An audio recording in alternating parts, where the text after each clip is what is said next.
Okay, let's go. He wants to jump. 1,000 cars. Sir, you have 1,000 cars. I don't think I'd attempt to try this stunt. Or we owe this horsepower to Uncle Sam. Too many cars. Car. Roses would be. Like I put my beer belly on it. If you can't immediately tell somebody how many cars you have, You'll really give those uppity yuppies something to think about. Stay on the bar. Don't go off the bar with your Bronco. 1980 Volvo horns, which are like, I want a man's coolant. and he's like, "Oh, I thought it'd be small. It's for a small car." And I'm like, "Yeah, but it's still an automatic transmission. They're never going to be light." It's definitely going to have to crash. Starting off with Brad buying another car. That's the West. Internet. Is this a Nigerian oil print? I also wish you drove a tan Camry. Anyways, Anyway, that's a horrible, very horrible podcast content. very Talking about a picture. inside joke. It loves to be driven hard.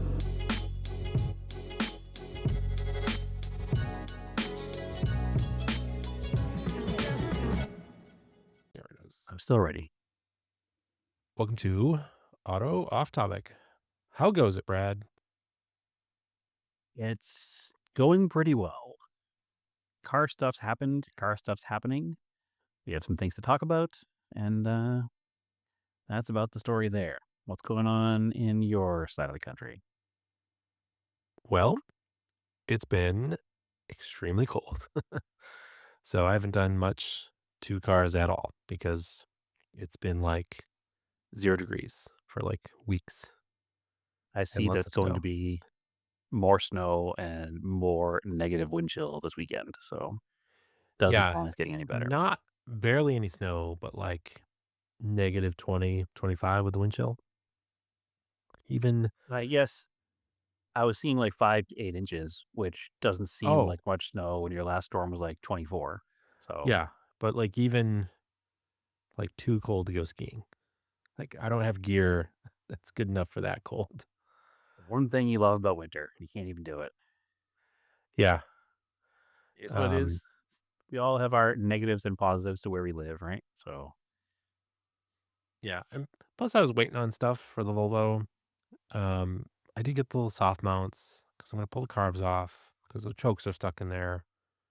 But it's also like not high on the priority list because it's still cold out. And to run it and tune it, we'd have to have the garage doors open, which would not be comfortable. And plus, kind of doesn't make sense to tune it when it's 30 degrees outside and you're only ever going to drive it when it's, 50 or above. So, yeah, not only the temperature, but the humidity there in the summer is so much different too, and that will affect the tune too. Yeah. So I'm just going to wait till it warms definitely up worth a little waiting. bit. And then I'll take the carbs off and hopefully pop those chokes out. And we'll get it running again. At least I know it runs. That's all that matters. It's even too cold for me everything to now want to is- go over. Sorry, it's even too cold for me to want to go over and work on the wiring on the inside. Because it's like, Yeah. you just got to run the heat. It just feels like you're wasting energy at that point. And even with the heat in the garage, it's still a big cold building, right? Yeah. So if it was heated all the time, it wouldn't be as big of a deal because it wouldn't be starting from negative temperatures. It would be starting from its regular mid-level heat temperature. So speaking of which, I've gotten one quote so far, and I have 2 more companies coming tomorrow to give me quotes on air conditioning in my garage, so that mid-summer we won't have to have the same conversation the opposite way around, where I can't do anything because it's 110 degrees outside. So that is the first quote was pretty reasonable. So if the second 2 quotes are the same or less, I'll probably have air conditioning in the next, I don't know, month and a half in the garage. So it'll be is all set for there- this upcoming summer. Is there provisions to eventually like just run it off solar? So it's just like solar air conditioning all day? So I was digging into some of that process. Right now, we're not going to do that. Basically, because you can run. Okay, let me back that up. I could put solar panels on the roof and run any standard AC system off of the solar system on the roof. but the cost of the solar is so much higher than what the projected cost of running mini split is that it would be years before I saw a benefit from that. Especially if we run the air conditioning in the garage the same way we run it in the house. Um, Not to dig too deep into the way the grid works here, but we're on APS, which is our power company here, and they have a time of use program where in the morning and like through the early afternoon, the cost per kilowatt hour use is very low. And then during peak, on peak, which is, it changes every year a little bit. I think right now it's between the hours of 3 and 7 or 4 and 7. It costs a lot more to run your electricity then. So what we do here is everything is set on a smart timer, which we'll also do in the garage, obviously. And in the morning, we super cool the house so that it gets down to, a lower temperature. And then everything in the house is also that temperature. And then when the on-demand higher cost happens at 3 o'clock in the afternoon, the AC shuts off and stays off until 7. And then at 7:01, 7:02, whatever, the AC kicks back on. The house has gone up to about 80 degrees, which is livable when it's 110 outside. And then it cools back down after that. So it goes back to a comfortable, 70 in the house, or 72, I think we have it at during the summertime, in the main house after 7. So you only have that between 3 o'clock and 7 o'clock where you're not running the air conditioning. But since you put it to like 60 in the morning, it pre-cools everything. And, we have tile floors and all the furniture and everything holds the cool air. And then at the end of the day, it kicks back on again. So it doesn't cost much to run it that way. So we're going to do the same thing in the garage. And the theory being that, the cars in the garage, the tools in the garage, the walls in the garage, if everything in there is at 60 degrees and then it's off for 3 or 4 hours and it goes up to 80 or so inside the garage, no big deal. Then you go back out there at night and it's 70 something degrees in the garage and you're totally cool. So that's the plan. Hopefully that works. The beauty of that whole system is we can add solar later if it doesn't work out that way and solar winds up being more cost effective. But as a general rule, because we do it that way and because our house is all modern insulation, and when I did the garage, we did all full R30 in the garage as well. So it's literally the same insulation you put in the house. And it's all behind drywall, and we paid extra for like the insulated doors, and we have good, insulated windows, and everything is all done up like it was going to be for a house so that we'd have the same scenario in the garage. So the hope is it doesn't cost us a ton extra to run it. And really, it's only 3 or 4 months out of the year where it's going to run anyway. So that's part of the reason that whole like cost benefit of solar is not worth it at this time, I don't think. So we'll see what happens. If we put the AC in and it winds up costing us $400 or $500 a month, then we'll reevaluate the situation. But I can't imagine it doing that, and that's what the solar's setup would cost. A few $100s a month every month, not just during the hot months to pay it off. So probably not worth it, but we'll see. We'll see. But first step is getting it in there, and like I said, we had one quote that we were pretty happy with. And then we have 2 more companies coming out tomorrow to give 2 more quotes just to make sure we have a good range and we're not going to get surprised. And, this first guy's not super cheap, and then we question why, figure they're all going to be in the same general range. But the thought process is to do a single 2-ton, I forget how many BTUs that is, mini split. So initially we were talking about doing 2 1-ton units, but I guess it's more efficient to run the 1 2-ton unit. So for the amount of square footage we have, it shouldn't be a problem. And then our ceiling height isn't going to be a huge issue because what rises is heat, not cool. So hopefully the hot air stays up in the, big open ceiling, and the cool air stays down below. So Not sure exactly how it goes yet, but we'll see. We'll see where we're at. But hopefully, within the next month and a half or so, we'll have cool air in the garage. We decided that's more important to put that in first than lifts because we can use the garage without lifts. We can't use the garage without AC in midsummer. So see where it goes. But that's the exciting part right now. That's cool. Literally.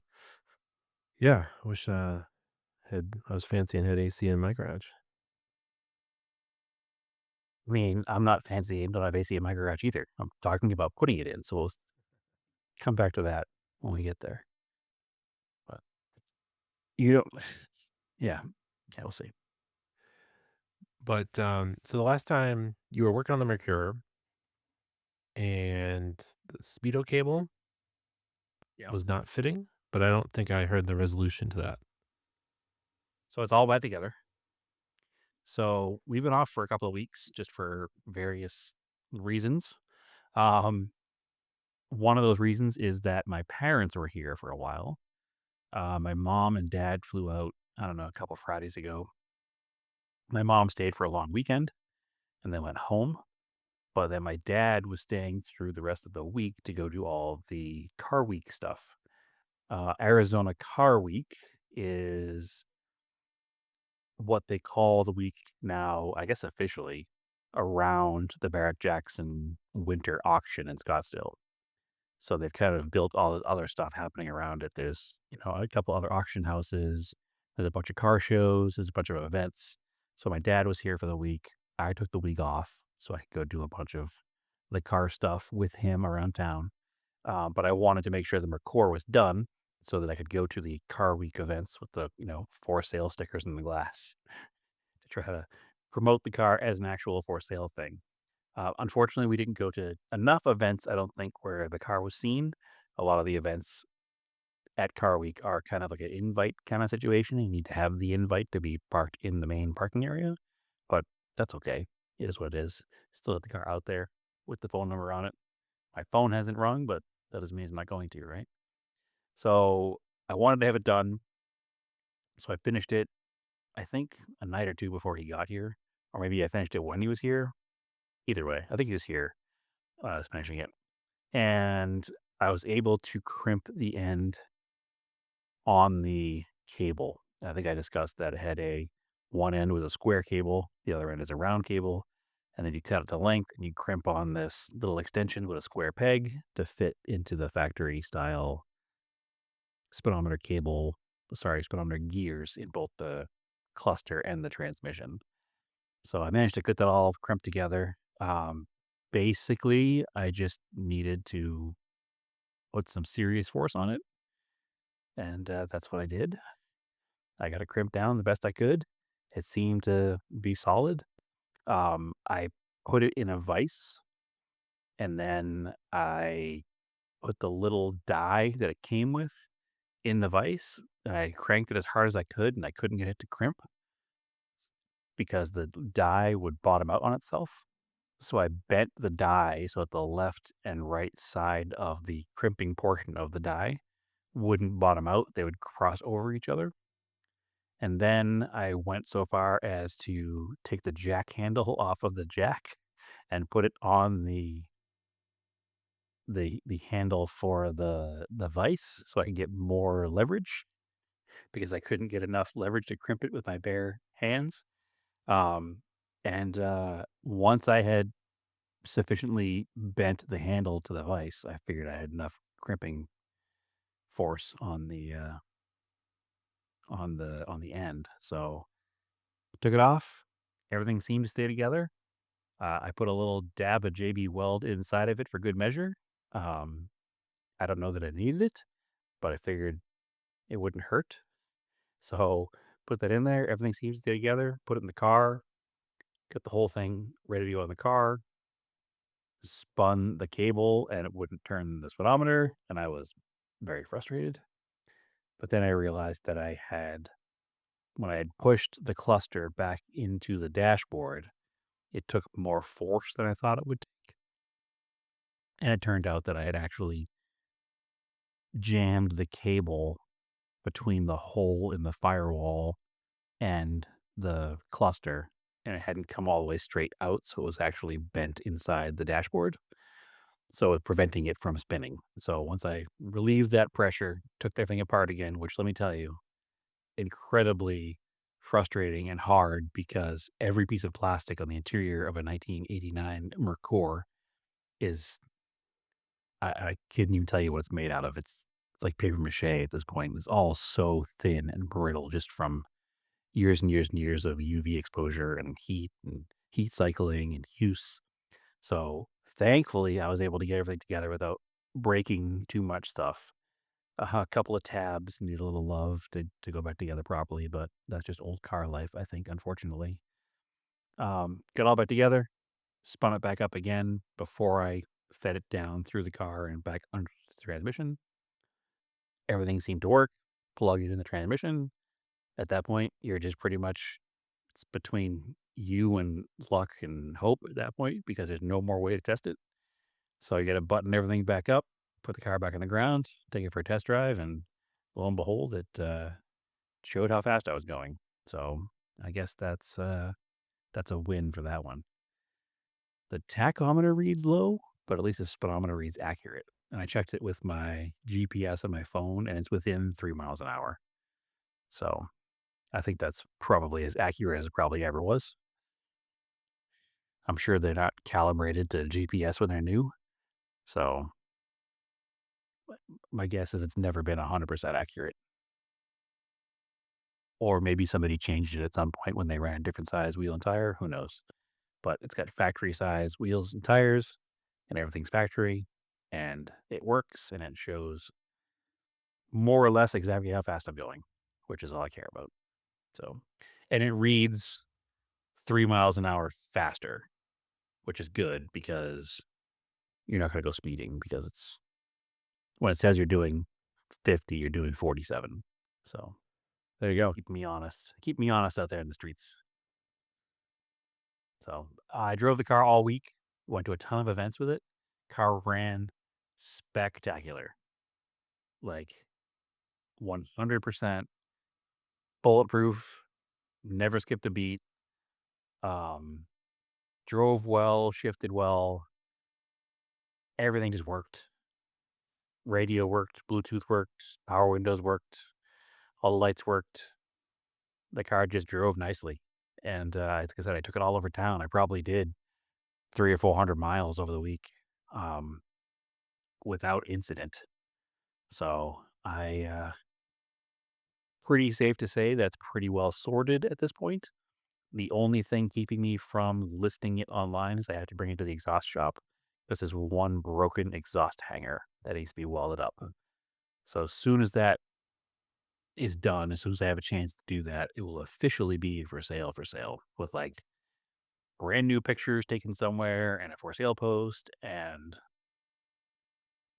shoot me an offer. I'll probably say yes, as long as it's not an insulting offer, or wait a little bit and maybe it'll go on an auction site somewhere. That's not what I want to do. I'd rather just get rid of it, but I have a standing offer from one of the auction sites to list it, so we'll see what happens. But I think that's exciting time because it's closer to being perfect and done than it's ever been in my possession. So I need to now remember that I'm selling it and not be like, oh, this car runs great, I'm just going to keep it now.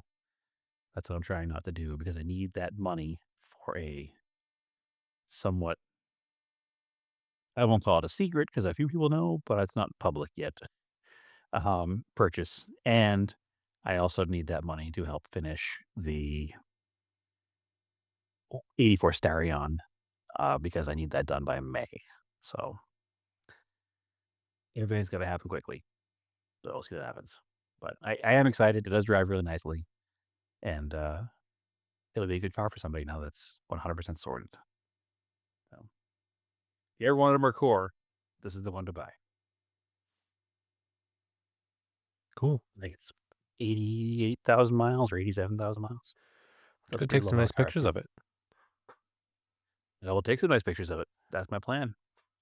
I have some great shots of it already, but I want some fresh shots so everybody knows exactly how it looks right now. Because a lot of my pictures of it are with the other wheels and stuff. So, but I'll get it out. We'll do a golden hour photo shoot probably sometime this weekend, maybe Saturday, maybe Sunday. We'll see. Nope, not Sunday because it's Super Bowl. Gotta watch Yeah. our Patriots. Go Pats. Go Pats. Which also means it's 1 week from Daytona. Yes. So, yeah, that's the big project car update. I've talked about it a million times, but I'm holding myself accountable. And I have the 944 in the garage. All the timing belt stuff is there with it. And that, fingers crossed, should be done before the game this weekend. So that will also possibly be listed for sale. We'll see. Not 100% sure what's happening with that yet, but I think that it might be that fire sale time that I've been teasing for like, I don't know, a year and a half, 2 years. How many years was it? 2.5 years? I think so. So, because this May will be 4 years with that car. So I said I was going to keep for 2 or 3, and I'm almost at 4. So time to move on. I have many other projects that require money, time, and space. So blasting through everything. Oh, one more big one. Stupid Starion. Okay. The fuel tank. Oh, right. I think I have updated everybody twice. The first time I said there was a hole in it. Yep. Second time I said, false alarm, there's no hole in it. Well, third time, we're back to there's a hole in it. Okay. And I'm not sure where. And What a that's roller incredibly coaster. frustrating. Such a roller coaster. So the tank looks very clean on the outside. There's no rust anywhere at all. It had those 2 spots that looked like holes when it was installed in the car. And then I took it out of the car and we realized that it was just 2 square marks where the undercoating was failing because there was fuel leaking down from it. And it looked like the fuel was just expanding because the tank was full and going up past the hardened seals that were in the sending unit. So I bought some cleaning solution because the inside of the tank sat for a long time with fuel in it, and it's not rusty, but it's gunky, and it needs to be cleaned up. I wouldn't want to put gas in it and drive it because then all that gas would wind up in the filters, and it'd be all that gunk. I mean, would wind up in the filters, and it'd be a mess. So I bought this solution that you use for cleaning a tank, and started doing the whole thing. And realized that there's no way I was going to get it done in the driveway with and as clean as I wanted to get it. So I was like, you know what, forget it. I'm going to bring it to the radiator shop and I'm going to have them do it right. Like I had them do the Cressida tank, I don't know, 5 years ago, 4 years ago, whatever it was. So I said, but before I do that, let me fill it with the solution in it. I'll fill it all the way, like I'm filling it with gas, and see what happens. Because I want to make sure there is 100% not a hole in this tank somewhere. So I filled it up. Everything seemed great. I put it on top of a 5-gallon bucket in the middle of an empty bay in the garage, and I walked away. I went in the garage the next day, and the entire floor was covered in a brown liquid of cleaning solution and water. So it all leaked out of the tank somewhere. Do I know where? I don't know where. There is no obvious leak point. The entire bottom of the tank is wet from it just running down and seeping around everything. I still can't find a hole. All of the things I've unbolted from the tank are on the top above the water line, so there's no reason for it to have been leaking out of any of those. Like all of the holes and all the fittings and the hoses, nothing on the side of the tank is opened. Save for the filler neck, but I had it below that level. So there's a heat shield that goes around the back side of the tank, I guess the front side of the tank, because it goes against towards the front of the car. That goes against where the exhaust is in the car. And it's welded, like spot welded, to the seam of the tank. The tank looks like it's obviously 2 pieces that were, welded across the middle. an upper and a lower, and then the heat shield is spot welded into that. So I was looking at it like, how do I figure this out? I could drill out the spot welds that are for the heat shield. I was like, but I also don't know how compromised that might make the tank. But whatever, not a big deal. I can have the tank re-welded later. But what if it's not back there and something dumb is happening and I can't figure out what's happening? So I was chatting with a friend, blast from the past. Well, you probably haven't even thought of in a long time, Andrew, but I've been talking to a bunch lately. Magellan, Mage. Mm-hmm. He was like, why don't you use a smoke machine? And I was like, that is an excellent idea. So I went on the internet and I was like, how cheap are smoke machines now? Because I feel like it's one of those things that the tool's been out for quite some time and it must be inexpensive now. And it turns out I was quite correct. Yeah. Well, Uh, probably talked about it. I bought a cheap one probably 4 or 5 years ago, and it was like a modified paint can with like bare wire in it to like make a hot coil. It was very sketchy, and I was like, nope, and I sent it back. So I So think these the are one not that you, anymore. yeah, it seems like they're actually a professional tool now that you can get cheap. Yes. Yeah. Yeah. They are sub $60. And it's a very professional tool. It's not a homemade garage with an empty paint can and a electrical coil at the bottom of it. Um, and it uses like basically mineral spirits to make smoke. So I bought one of those. I have not done the process yet. That will be one of this weekend's projects that just came in this week.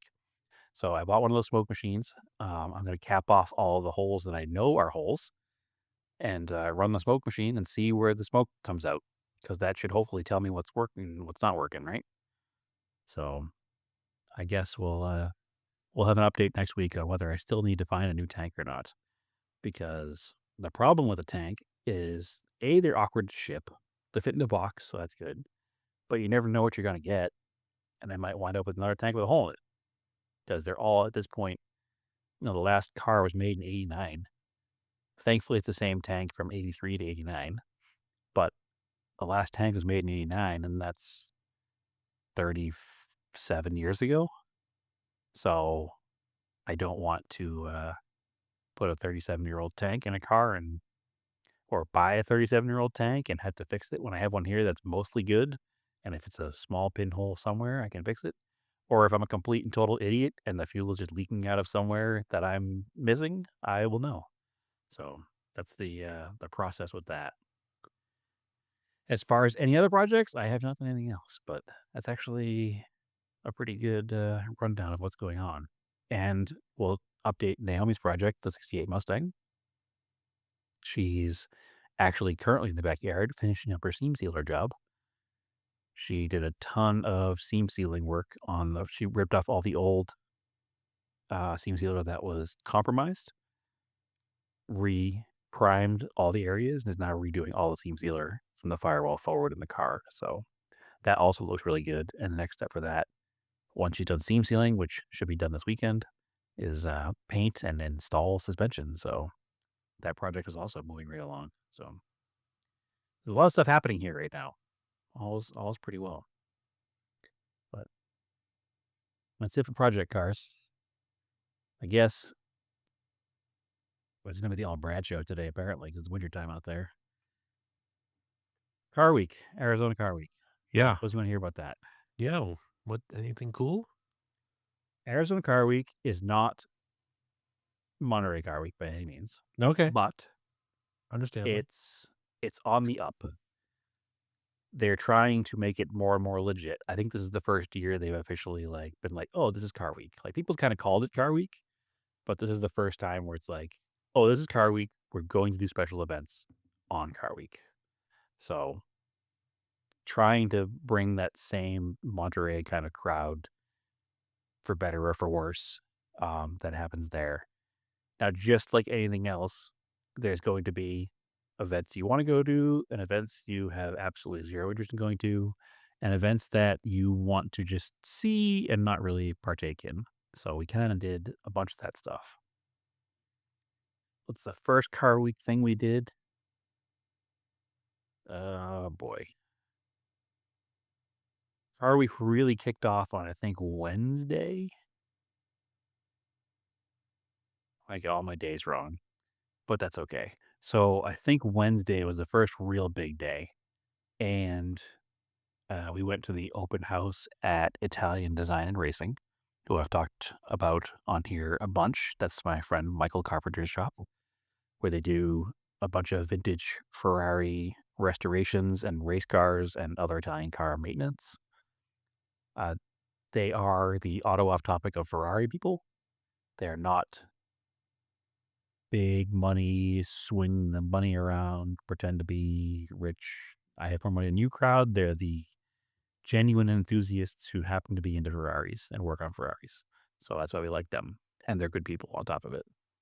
So they had a big open house. I was invited to bring the Mercor there with the for sale sign on it. So that was nice. Got some good exposure there of the car. Had it parked right in front of their shop. So that was very cool. They had all their typical race cars on display. All of their memorabilia that they sell was on display and all priced out. Finger foods and drinks and whatnot. And that was a good opening to the car week events because it was pretty low key. It's Michael and everybody who's pretty awesome over there. So that was a good time. That might have actually been Thursday. I'm going to get all my days screwed up. Same day as that, in the evening, was the official opening of the art exhibit for Car Week. And that was kind of neat. Something outside of my norm for a car show. There wasn't much of an actual car show. That's one of those events I was talking about where you had to be invited to be inside. So my car was parked in the parking lot, so I did not get the exposure at that one, but that's okay. It was at the warehouse in Mesa. It's the same place we started my rally this past October. They had 5 or 6 different artists that painted cars, which is cool. Not painted cars, but painted paintings of cars, I guess, to explain it.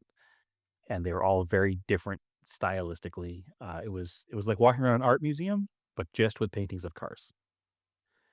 So that was really cool. The particular opening night I was able to go to as a guest of Michael's from IDR. I was able to get me some tickets because it was a little bit out of my price range, but it was cool to go and not have to pay. Big shout out to Michael for that one. They had it catered, people walking around at the beginning of a wedding. They walk around with appetizers. It was that kind of food walking around. There was a drink bar around the car art. There were some significant cars parked in there as well. There was a early 70s recreation of a 250 GTO short wheelbase. What the car was actually built in the period pretty much of just after the real 250 GTO was built. Had real Baranis, real Ferrari parts, real Ferrari power, real Ferrari chassis. Just not a real GTO, but real weird. enough that nobody would even know. And it's wild to think they built that back in the 70s. So there was a whole story behind the car where the company that built it, I'd have to look it up and get the name of it because now I'm forgetting. But the company that built it, the guy who was in charge of it wound up being murdered, and there's a whole espionage thing. It was a whole crazy thing. It was basically, have you heard of that's that company in South America that does the bolt for bolt recreations of 20s Bentleys? I want to say Purosangue, but it's the new Ferrari thing. But it's Persang cars down. Yeah. It's like the Persang. Yes. It's like the Persang of 60s Ferraris from the 70s into the early 80s. Weird. Super cool. There was a XK120 Jaguar, and there was a Cobra, a 289 Cobra, a real one, with a single ownership history since 1967. that was on display in there, so that was super cool. All original car except one repaint. There was a recreation of a GT40, and there was one other car, a Scarab race car inside Yeah. the display. So it was a cool little display of cars inside there, and then a couple of IDRs, Ferrari race cars, on display in there as well. So that was a super neat little event. Bunch of other little car shows we went to. We did Barrett Jackson on Friday. Huge shout out to my my friends over at Barrett Jackson where I used to work that still gave me some tickets because that show is getting very expensive too. Very cool cars on display this year, or for sale, I guess.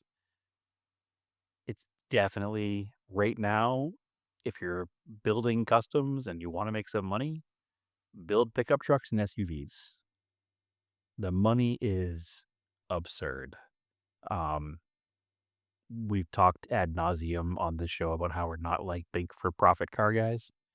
But if you want to trick some people with too much money out of their money, build a mid-'80s Chevy pickup or a early 70s Ford Bronco, and you will pocket quite a bit of change from your build for sure. Granted, there are some of the builds that obviously are very nice and very well done, and they probably spent well into the six figures to build them, and those certainly demand the six-figure pricing. But what happens when you have a bunch of those is a bunch of the not as nice stuff is elevated to high five, low six figures that shouldn't be. And some people made some serious money this year based on that rising trend of pickup trucks and SUVs for sure. Again, some of them that sold for $250,000 were really nicely done. No question. You know, they have a Roadster Shop chassis, and a bare Roadster Shop chassis now is 25, 30 grand just for the chassis without any suspension or drivetrain or anything. So I can see where the money was spent on some of those trucks. It doesn't make much sense to me to spend six figures on building this hot rod truck with all these modern components just to go park it in the garage, but to each their own, I guess. These things look tremendously capable, like off-road. You know, how they're modern suspension with, electronic disconnecting sway bars and, LT5 V8s from supercharged from Cadillacs, like just absurd amounts of tech and stuff stuffed into these vehicles that will never be used in any way, shape, or form near how they could be. But a lot of the lower tier stuff went for way too much money based on that stuff being outside of the realm of the normal buyer. So another trend I noticed this year in general is that it seems like because new car prices are so high, people are more willing to spend more on old cars. Yeah. That's I the can see only that. correlation I could think of. It used to be that a $10,000 vintage car was probably your average vintage car, right? Not some numbers matching muscle car, not some crazy sports car, not some big custom build, but your average cruise night special was what, 10 to 20 grand. There was not a ton of cars that were sub 15 to 20 grand at this event,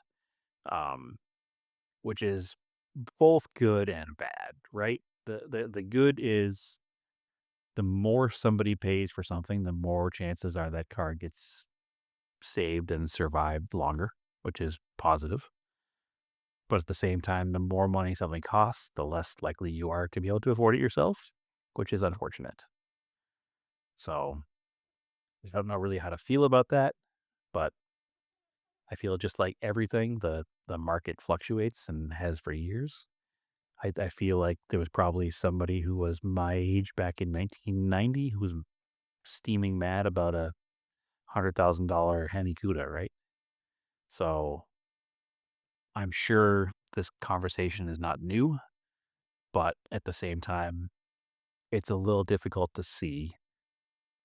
seeing cars that you used to be able to buy for 3, 4, 5 grand for 15 to 25, $30,000. So it's a little bit of a tough pill to swallow sometimes. Um, you know, $50,000 third gen Camaros are not a normal thing to me yet, but there we were, standing next to one that sold for like 48 grand. So you hope it's an outlier, but also you're happy to see things be recognized, but also you're not. It's a tough place to be in, being the low end of the car collector community, right? It makes me feel less bad about asking in the $10,000 to $14,000 range for my Mercor, I'll tell you that, because there's not much you can get that's as clean or as nice or as shiny as that car for that kind of money anywhere else. So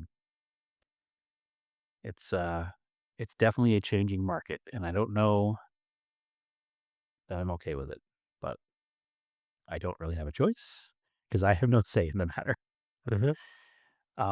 The biggest outlier of any car there, I think I showed you a picture of it, was that little Honda Acti K-Truck.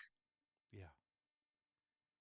So what's a K-Truck worth still, Andrew? A 4x4 K-Truck from Japan, $5,000, $6,000? Here they're going for 8 and 10, I think. Are they going that high now? Yeah. For Well, a anyway, this throwaway one here vehicle. had some eBay wheels on it and a cheap respray, and it sold for $18,000. Yeah. So I don't understand that either, but I guess it's not my money, not my car, right? Congratulations to that seller, that's for sure. But I don't know. Who knows? You can't always take the numbers you see at a Barrett Jackson or a Mecum and run with them, but when there are multiples of the same kind of vehicle going for that kind of money over the course of the week, Yeah. the Honda Acti notwithstanding, but I'm talking more about like the 80s square body Chevys and the 70s Fords and the Broncos and even International Scouts. If you ever told me I would see an 86 Chevy pickup sell for more than a 69 Chevy Camaro, I'd have told you were crazy. But here we are. So it's a weird world we live in. And then of course, through all of this, there were a few bargains, but they're few and far between. And I always have the glass half empty outlook on the bargains. Like if I wanted that, then there's one more person now that'd be bidding for it, and the person who bought it might have wanted it more and would have paid more, and I wouldn't really get it for bargain anyway. So maybe I'm wrong, but that's just where my brain goes. So yeah, it was a good time. Always is, but we didn't do anything, I don't think, Thursday was the other two. That was Friday. Wednesday, I went to the Pima Space Museum, which is not car related, but I thought my dad really had a kick out of that, and he did. Yeah, down in Tucson. Yeah, they've added a few things since we've been last. I mean, it's a huge place to begin with. Yeah, well, they added a whole building in the middle. I think they were still building it last time we were there. Did you get to see the Hawaii Mars? Yeah, I saw the Mars. I sent a picture of it in the chat. You didn't see it? No, I missed it, I guess. Yep, I sent a picture of it specifically so you would see it. But they have a new building with a B-29 inside of it. Or B-17, sorry. B-17 is the smaller one, right? B-25 would be the small one. Nope, it's not that. It's a B-17. Okay. Anyway, the B-17 inside the building. And it's one of the last production B-17s. And they have it fully restored inside. And it's super cool. You can walk right up to it. They have ladders to walk up and like look inside the cockpits and look inside the gunner seats, and they're tiny inside. Very small inside. Yeah. They have the people were smaller back then. Yeah, apparently. They have the gun turret at the bottom of the plane, which was pretty interesting because you couldn't get in or out of the gun turret from inside the plane. You had to climb into it from outside the plane, and more than one person was killed when landing gear failed. Yep. Because they would just land on them. Yep. It's like, okay. It was interesting though because it was one of the last B-17s built, and it never saw combat. It was stationed in England, never saw combat. Came back to the States. It was sold as a firefighting plane and a crop duster for times. And then when it was restored, they were looking for that underplane gun turret. And they put out this like nationwide call, like, "Hey, has anybody seen like a B-17, belly gun turret?" And it was like, okay. And then some random lady in like Kansas had it under her porch. Like, okay. Yeah. Was it But it's was it just polished? the plane. No, it's painted. I think it was painted. Sometime at a certain point towards the end of the war, they just were like, once they had air superiority, they're like, we're not painting them anymore. We're not just waste of time to paint them. So just left them polished aluminum, just to save Yeah, time and money. possibly. Like Yeah, the it is one, not painted. You're correct. It has Yeah. like yellow spots painted, and Yeah. it's called it's the B-17G. Yeah, but the overall skin is like polished. I wonder if that's the one that was at the Arizona Commemorative Air Force that's in Phoenix, but that might be a different one. That's one of the last flying ones. There's only like 2 or 3 left that fly. Okay. Yeah, this is called the I'll Be Around. Yeah, I don't That's the think it's name of that the one. plane. It's a different one, It's but the yeah. 390th Memorial Museum. It's a separate museum within the museum. Yeah. It doesn't cost any more to get in, but it's considered a whole separate, like, nonprofit museum within the middle of the museum. So, super cool setup in there. But Yeah, they're very, very small inside. yeah, 'Cause the one for a large airplane, there's not much space inside. No. Yeah, I went inside the one at the Commemorative Air Museum. It was out on the runway. They're like, "Yeah, go just go." It was like a weekday. He's like, "Yeah, go out. You can go outside. You can go inside. The ladders are up there." And I went to That's like cool. go up from the cockpit, and like my shoulders hit. Need to go sideways to get up in there. But yeah, and then as an aside, like you have Apple TV, the Masters of the Air series is very, very good. It's about I forget the 390th or something bomb wing out of England, but Well, 390th, that's this one. That's what's on display. yeah, maybe I'm confusing it because you said that, but it's 300 Yeah. something like that. But yeah, I mean, those poor guys got just destroyed early on before they had air superiority. But Well, this particular museum, it has the nose art on the wall from every one that was lost, from every B-17 that was ever built and flown.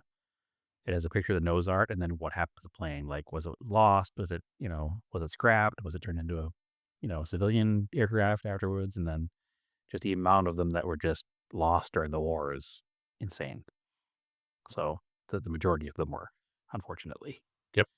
So it's a wild story. It's a super cool presentation that's down there. I mean, the museum's awesome. I mean, if you ever yeah, in the that museum's super, super cool. greater Phoenix Like, area, it's if you have worth any a couple interest in hour that drive stuff, down to and you're in Tucson to Arizona, visit it. it's Tucson. So it's The Tucson. It's like museum 2 is hours just from Phoenix, but it's an it's incredible worth museum. going down there. So I just 'cause it's between massive. that and the And they you have the saw whole- the SR-71 we Blackbird, talked just about it like you before. They have walk a whole up and outside touch area, tires. and I Like, think even they were that's such a preparing huge that thing, 747 especially for people who are, flying telescope plane for in display. the It's 80s probably on growing up, display that now, was I like think. the coolest thing ever. Like, I know it's from the 60s, but all the toys we had as kids were Super all cool. Blackbirds, and it's cool to walk up and see one. So anyway, it's a cool place to go. Well worth the drive. So, and the amount of just planes, there's like something like I've apparently lost 380 track. airplanes at this So, museum. Like, it's wild. that's pretty much the podcast. I'll let it go from now. Anyway, let's car week in a Um, nutshell. Like I said, We'll there were a talk about couple other motorsports next week. small car So, shows here and there we did. Overall, though, it was a good time. It was good to spend some time with my parents, and then some extended was time with my just- dad doing car stuff. I was just giving our outro because you cut out for the last like 30 seconds for some reason. Oh, that's So, weird. Yeah, and then you came back. But Well, I was it's just calling anything it a important, so podcast. don't worry about it. Yeah. Back to the outro. Yeah. So yeah, follow us on Instagram, Off Top Podcasts. I'm Racing Anger on Instagram. Scale Autocast on Instagram. Next week we'll talk about NASCAR season, and we'll get back to that. Everybody's favorite. Sorry, Yeah. everybody. And we'll talk some more about some RC cars we were working on. So, Sorry further, everybody. hey, it's what we're into, and we're unapologetic. Although you apologized. Anyway, Sarcastically. it's free. It didn't count. All right, cool. As always, keep your cars analog and aim for roses. And if you want my socials, which